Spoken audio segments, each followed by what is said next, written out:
Hello दोस्तों, नमस्ते, प्रणाम। मैं सुमन यादव आप सभी को अपने यूट्यूब चैनल पे स्वागत करती हूँ दोस्तों। और आप सभी के बीच एक बहुत ही प्यारा मैं देवी गीत लेकर आई हूँ। आप लोगों को कैसे लगे आप फुल वॉच करके सुनना, उसके बाद कमेंट में ज़रूर बताना। जय माता दी ज़रूर लिखना आप लोग।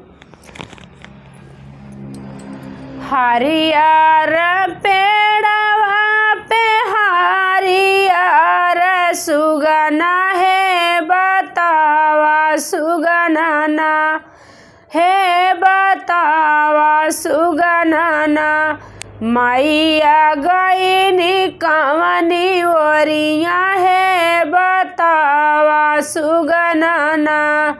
मैया गईनी कवनी ओरिया है बतावा सुगना गईनी त गईनी वही मालिया दुकानिया है गुहावई लागिना है गुछावई लागिना मैया अपने जोगे गाजड़ा गुछावई लागिना मैया अपने जोगे गाजड़ा गुछावई लागिना हरियर पेड़वा कई हरियर सुगना है बतावा सुगना हे बतावा सुगना मैया गईनी कवनी ओरिया है बतावा सुगना मैया गईनी कवनी ओरिया है बतावा सुगना गईनी त गईनी वही बजा जावा दुकानिया हो बेसहाय लागिना हो बेसहाय लागिना मैया अपने जोगे चुनारी बेसहाय लागिना मैया अपने जोगे चुनारी बेसहाय लागिना हरियर पेड़वा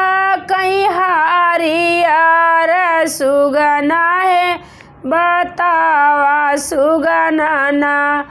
हे बतावा सुगना मैया गईनी कवनी ओरिया है बतावा सुगना गईनी त गईनी वही कोहरा घर नवा हो धरावई लागिना हो धरावई लागिना मैया काला शादिया नवा हो धरावई लागिना मैया काला शादिया नवा हो धरावई लागिना मैया काला शादिया नवा हो धरावई लागिना हरियर पेड़वा कई हरियर सुगना है सुना हो सुगना हे बतावा सुगना मैया गईनी कौनी ओरिया है बतावा सुगना गईनी त गईनी पंडितवा घर नवा है बचावई खातिना मैया अपने जोगे पोथिया बचावई खातिना मैया अपने जोगे पोथिया बचावई खातिना हरियर पेड़वा कई हरियर सुगना है बतावा सुगना हे बतावा सुगनाना मैया गईनी कवनी ओरिया हे बतावा सुगनाना